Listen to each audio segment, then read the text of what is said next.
คอยขอนมัสการพระอาจารย์เนาะเพราะว่าจากที่จะนอกพระอาจารย์ที่จะร้องโดยสาวที่น้องสาววันตาหอได้รับตรงนี้เพราะว่าผ่านมานี้โอ้ท่านก็มุดมาเจอเนาะเพราะว่าพี่ๆน้องๆแต่ในทางนี้มาพาชัดสิ่งพาชัดชีวิตแต่คือนี้การคิดของพวกเราเห็นอันนี้ผ่านมานะแต่ความเขาชื่อหูนี่ก็หูหนึ่งนั่นน่ะทั่วเป็นของพันนี้ก็มีเห็นอยู่ในตัวของพวกเราเนาะแต่ตัวนี้ของเราที่อาราธนาเทศคือพระอาจารย์ชี้แจงเรื่องการว่าพาชัดชีวิตเชื่อของกินของทานเชื่อของมุ่งนี้พวกเราทั้งหลายฟังคนว่าบุญนี่สำเร็จมันก็มีหลายทางหนึ่งนี่บุญสำเร็จโดยการเสียสละแบ่งปันสองนี่บุญสำเร็จโดยการรักษาศีลสามบุญนี่สำเร็จโดยการภาวนาที่เราได้กระทำเป็นต้นมาการได้เสียสละทั้งหมดแหละเปลี่ยนฟอร์มเพิ่งเปลี่ยนฟอร์มเห็นความเต้าบุญในการเป็นสละสิ่งของของเขาบริการไปให้ไปให้อื่นเลยครับผู้ฮักเป็นต้นไก่เป็นผ้าเป็นสามเณรเป็นคารวะเป็นกันเขาก็ได้เห็นมากบุญก็เลยสำเร็จขึ้นมา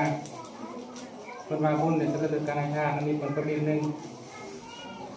เราจะให้วัตถุสิ่งของเราจะให้เกลือแห้งให้ความรู้บุญมันก็สำเร็จขึ้นมาบุญนี่เป็นเหตุของความสำเร็จเมื่อเรากระทำบุญเราปรารถนาไหนเราก็จะสำเร็จแต่ถ้าเราบอกกระทำบุญพยังได้มันกลับบ่ได้ขึ้นมาเป็นยังเอาเป็นจนเป็นยังเอาคือการสอนเป็นยังเอาคือบุญเป็นยังเพราะว่าเราบ่ได้กระทำบุญไปคือเราบ่ได้สร้างไว้นะคือนั่งมันเราจะทำบ่ได้สร้างไว้บ่ได้โต้งไว้บ่ได้เก็บไว้มันเวลาเราหิวน้ำขึ้นมาเราก็จะบ่ได้กินเพราะว่าเราบ่ได้สร้างบุญไว้ทางพุทธศาสนาคุณสอนว่าบุญนี่เป็นเหตุของความสำเร็จความสำเร็จในที่นี้คือความสมปรารถนาความสุขที่เราต้องการนะจะเป็นความสุขในโลกมนุษย์ความสุขหลังความตายจะเกิดมาจากบุญนี้แต่เราทำบุญความสุขความที่เราสมปรารถนามันก็จะมีขึ้นมาเป็นอาหารของการทำบุญมันก็จะบทเลือกขึ้นมาวันนี้การกระทำบุญนี่บุญเด็กเกิดจากการให้ทานคือเราจะเห็นกันมาในเสียสละในแบ่งปันในบริจาคเข้าปลาอาหารในเห็ดกับปลาอาหารเสียสละ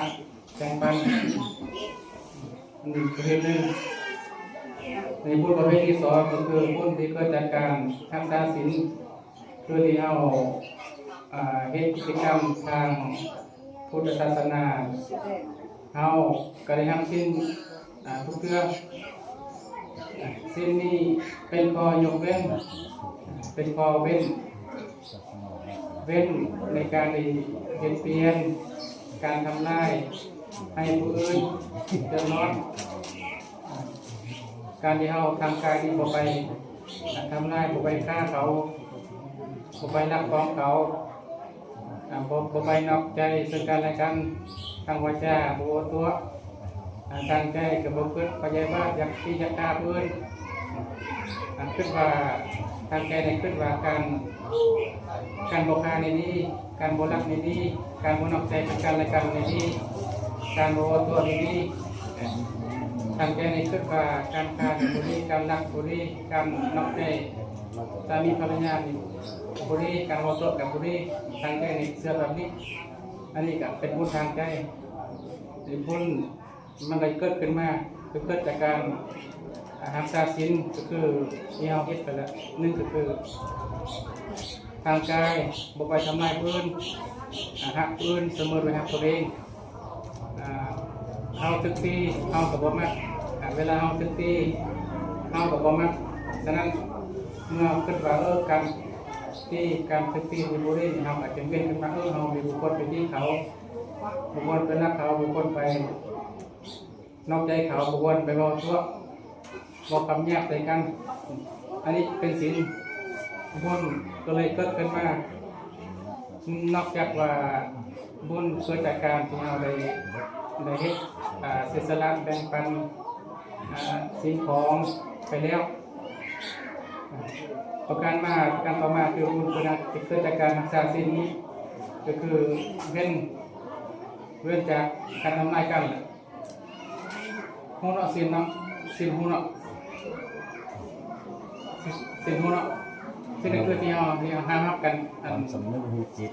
ที่ห้ามกันเมื่อกี้แหละศีลก็ได้รวมๆสิ่งก็คือเว้นจากการเบียดเบียนทำลายตัวเองและผู้อื่นให้เกิดความเดือดร้อนคือบ่ไปแค่เด็กอื่นเดือดร้อนบุญมันเกิดขึ้นมามันในบุญข้อสุดท้ายเมื่อว่าเฮาเนี่ยบ่เดือดร้อนแล้วทำบ่ไปฆ่าบ่ไปลักบ่ไปขโมยเขาแล้วเฮาก็บ่เดือดร้อนแต่การที่เขาจะนำมาตีเฮาก่อนจะจับมาเข้าคุกก่อนเมื่อว่าเฮาบ่เฮ็ดจังซี่แล้วเฮาก็สงบจากโทษจากภัยเราจะบ่เจอการสึกชับเราจะบ่เจอการสึกเขาตีอื่นการทวงเพียงเมื่อเราสงบแล้วเราก็จะเจอความสุขในปัจจุบันเมื่อว่าเราเจอในความสุขในปัจจุบันแล้วเราก็จะบ่ได้ไปแสวงหาสุขที่เกิดจากอันอื่นเราก็จะบ่เชื่อว่าความสุขที่เกิดจากเราเฮ็ดให้ความสุขเกิดจากสิ่งนั้นเฮ็ดให้เกิดจากเทวดาบันดาลเกิดจากสิ่งศักดิ์สิทธิ์บันดาลเราก็จะบ่เชื่อแบบนั้นเราก็จะเชื่อว่าความสุขและทุกข์นี้เกิดมาจากตัวเราเองทุกอย่างเกิดมาจากตัวเราเองบุญก็เกิดมาจากตัวเราเองบาปก็เกิดมาจากตัวเราเองสุขก็เกิดมาจากตัวเราเองทุกข์ก็เกิดมาจากตัวเราเองเวลาเราหนาวเราก็หนาวเองมีไฟหนาวเวลาเราหิวข้าวเราก็หิวเองเวลาเราอิ่มเราก็เป็นผู้อิ่มเองเราจะเชื่อแบบนี้เมื่อว่าเราบ่ไปทำร้ายเขาเมื่อเราทราบสิ้นได้เรื่องเขาก็จะเข้าใจว่าทุกอย่างมาจากเราพี่เมื่อว่าเราอยากมีความสุขเราก็สร้างโดยการทำบุญนั่นแหละทำที่ซึ่งว่าเมื่อเราอยากกินข้าวเราก็ไปเฮ็ดนากับพวกเขาก็จะเชื่อหลักที่คนแบบนี้เขาก็จะเห็นความสุขที่เกิดจากปัจจุบันนี้เขาจะบ่เชื่อกับโซ่เชื่อวาสนาเชื่อเทวดาเขาจะบ่นอนรอท่ากินอย่างเดียวเขาก็จะเชื่อแล้วเขาก็จะกระทำเลยและความสุขก็จะตามมาเลยเขาก็จะกระทำเลยเขาอยากรวยเขาก็ขยันขันแข็งหาทรัพย์หรือรักษาไว้ประหยัดแล้วมีมูดนำกันเพราะว่าการไปกินเหล้าเมายาเงินมันก็มีอยู่เขาก็รวยขึ้นมากนี่เขาก็จะเห็นความสุขในปัจจุบันคือเขาจะเห็นพ้นทางตาเลยเห็นพ้นทางตาเลยโดยที่บ่ต้องรอท่าให้เกิดในอนาคตแบบเกิดในอื่นมือบอกมันจะเกิดตอนนี้เลยอันนี้คือบุญที่สามบุญก็คือความเชื่อคือปัญญาที่เราเกิดเห็นว่าทุกอย่างเนี่ยมันมาจากเขาทุกอย่างมันมาจากเขาคุยไปให้ได้ตรงนำไม่ไปเมื่อเขาอย่างเช่นเขาก็จะบอกเขาขอมึงเอาบอกก่อนเขาก็จะบอกทุก